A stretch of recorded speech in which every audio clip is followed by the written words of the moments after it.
So can you think of like a mob that has formed like that, or that just historically, or one that could form today? I think any mob where they riot and break stores. Okay, it's like a rioting mob.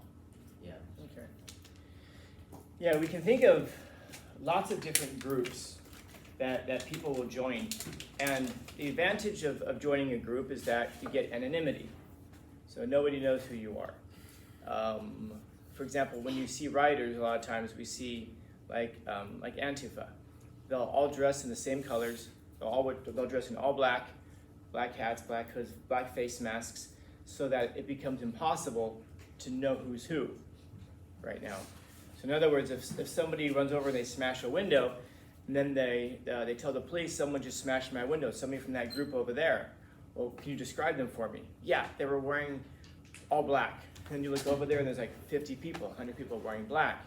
Then that frees you from the consequences of what you just did, because now nobody can identify you. That's the upside, I suppose. The downside is that it now frees you of responsibility and individuality, meaning that if you're just standing there and you're like, oh, I'm here to, I don't know, for animals' rights or whatever, and then someone goes over and smashes a window, you're now responsible for the window that just got smashed, meaning that you're now with the group. People won't look at it and go, well, it wasn't that one or that one or that one. They're going to say, those people over there just smashed a window.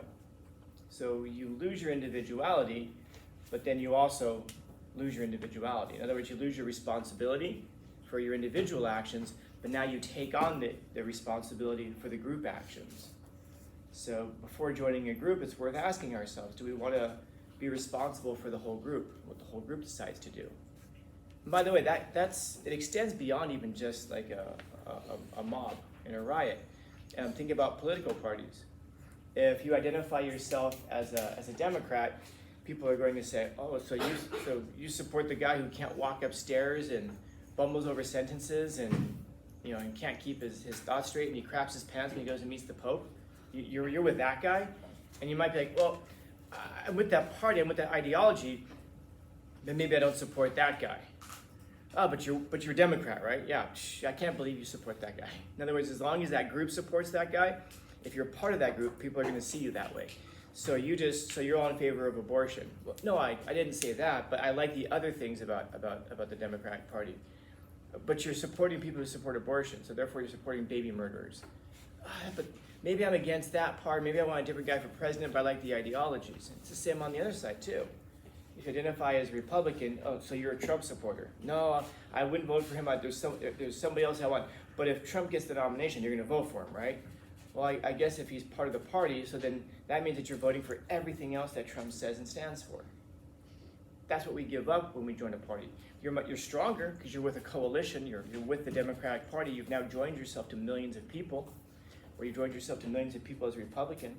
But now you're also lumped in with those people. And that means that if you join a group that has like 1 million people, you now have 1/1,000,000th of a say over I guess in the sense that over yourself, because now you're part of that group. And this is true if you join a friend group. Now let's say there's 10 of you in the friend group. Instead of 1 million people at a political party, just a friend group. Well, now you matter more because you're part of a group. So now you have friends, people know who you are, you've got those human connections, but now you also lose a bit of your individuality as well, because now you're, whatever that group does, you're now viewed as being responsible for it. And so this is something that we gain because we intuitively kind of know that our life is pretty small compared to the planet, compared to the universe, compared to time. And we kind of know that the best way to expand the meaning or the impact of our lives is to join groups or to have families even. Because if it's just me by myself on this one planet in the universe, then that's it. It's all I am. But if I have a family, now I have a wife, I have children, those children are going to have children, and then my existence is going to kind of perpetuate itself throughout history. Hopefully, God willing, all the way to the end of history. I mean, it's something that if you think about it, especially if you're an only child in here, and you're thinking like, I'm not going to have any children. I don't want children. So then your genealogical line is going to end with you. your family line that goes back hundreds of thousands of years that brought you to the point that you are right now, it ends with you. That's it, no more of you. No more of your line. And when you start to think about it that way, well, now it takes on a bigger meaning than just you. You may even feel like, I guess I should, right? Because everything has brought my family to this point that it's got me here. And if you think about it, you should be like the pinnacle of evolution of your family. In other words, all the character traits that led to the survival of your line have you where you are right now. And so you should be like the peak specimen of your family line. In some cases, that's scary as hell, isn't it? In some cases, you're like, yeah, I can see that. In some cases, you look at it and you're like, you're what nature produced? Man. And then I guess at that point we thank God for civilization because it's allowed us to survive to the point that we have in some cases. But it takes us to a point where maybe in your mind now you realize that your own life is bigger than just you.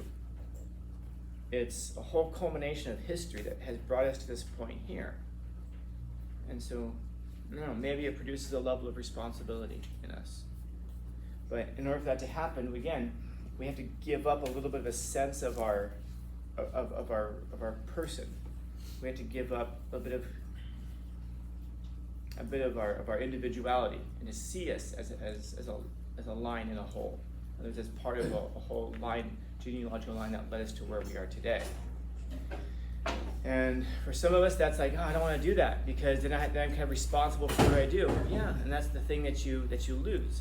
But it's also the thing that you gain, because when you gain a responsibility, you start to gain a purpose. You start to gain a meaning.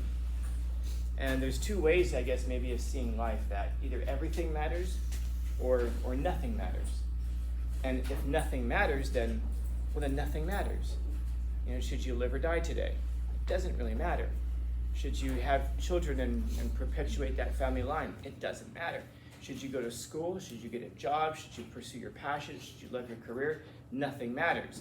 And that's neat in some cases because it frees you. I just saw this video this past week about a woman who, it's a TikTok video, and she's talking about how she's 29 years old, she has no husband, no children, and she's talking about what her Saturday is like. And she's talking about how she stayed in bed until 10:45, and she's saying, I didn't have to wake up because I have no screaming children, I have no husband. I went to a Beyonce concert last night, I got in at 1 o'clock in the morning, and my life is just great. And she's talking about it this way, but then you look at her eyes and you're like, something in you looks dead inside. Almost like I'm not sure if that person is trying to convince us or herself that her life is great. Because when she's talking about her life, she's talking about how she might spend her Saturday trying to perfect, I can't remember the name of the recipe, but it's like you mix egg and marinara sauce. Sounds disgusting, probably is, but she's talking about how she saw this one recipe, so that's going to be her Saturday. She's going to try to work on this recipe for an egg and tomato sauce. And again, I don't know if she's trying to convince herself or us, but at the end of her life, I don't know what meaning and purpose there was, because she doesn't talk about anything in that video. When she's talking about how great her life is, it's not what she's doing, it's not what she's accomplishing, it's not what she's achieving, it's not the responsibilities that she's fulfilling. She's talking about making a marinara sauce.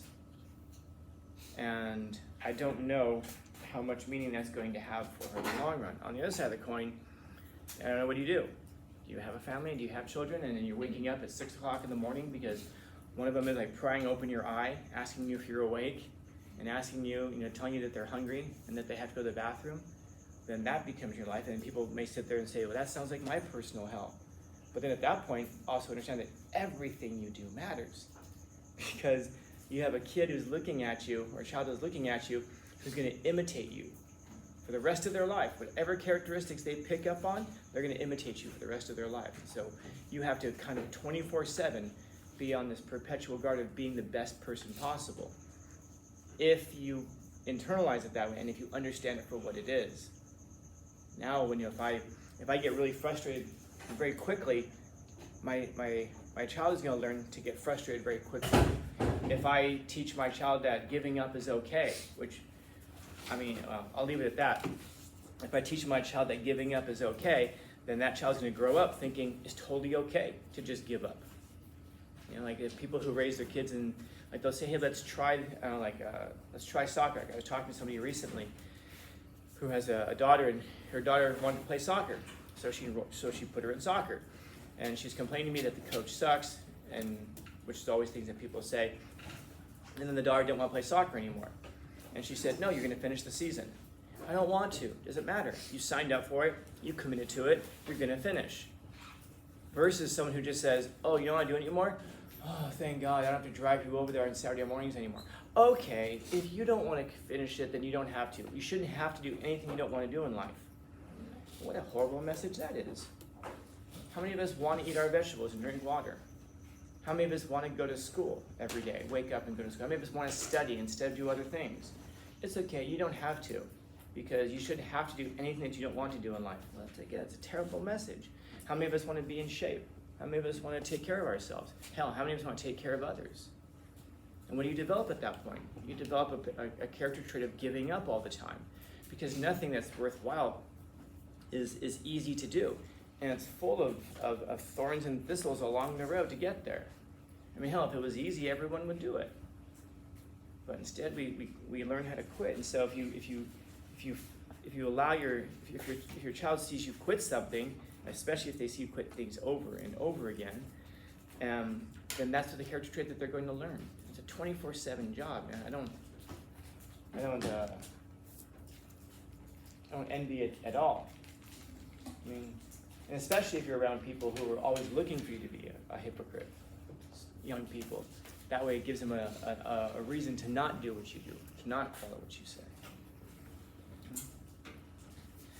So it is an interesting thing if you join the group, are you really anonymous?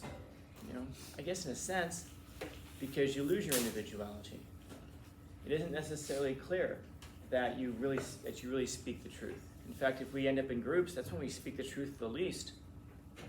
If I were to talk to any of you individually, you would say a heck of a lot more than what you're saying right now in a group. If you go to, even if I walk in the morning, and you guys are pretty good about it, but when I say good morning, you guys are pretty good about responding. But I've had classes that just don't respond. I go, how you guys doing? They're just staring at me. It's like, you would never do that individually if I saw you in the hallway. How's it going? You'd answer me some way. But for some reason, as soon as we become part of a group, we don't say anything. So it isn't necessarily true that we speak the truth when we're in a group and we're anonymous. In fact, what we do is, tell me if this sounds familiar from a few minutes ago, we wait for the group to speak for us. Whatever the group says. So if everybody else in the class says, fine, or good, or tired, or whatever, now I don't have to say anything either, because the group has now spoken for me. And so if I hear that, you might be dying inside.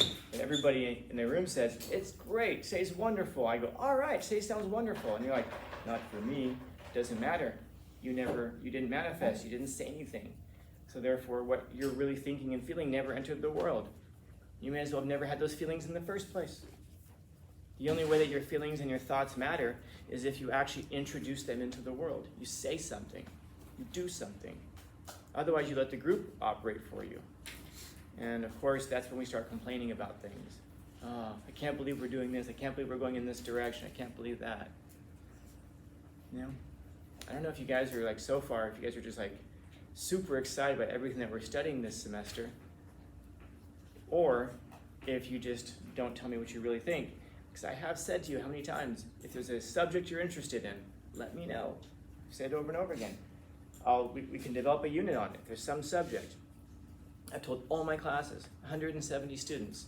How many people do you think have come to me and offered a suggestion for something to study? 4. 1. Only one person has come to me and said, hey, Skyline, can we look at someone from my 6th period class? He's a senior. And there's a subject he was interested in wanting to look at. And I wrote down and said, cool, we'll take a look at it. Or do you just sit there and go, this sucks. All we do is write in this writing class. This sucks. All we do is think in this rhetoric thinking class. Or do you sit, or I don't know, maybe you guys are sitting there going like, man, Stoicism, this is great. Why didn't I get this earlier in my life? Do we join the group and we feel like we don't have a say? Even if I tell Scout what I want to study, maybe we won't. Or I shouldn't have to, or I'm too shy, or You know, fine then, and send me a message. That way you don't have to face me. Or tell me in real life, you know? Because real life has consequences. You read people's faces and their body language. That's the scary thing for us.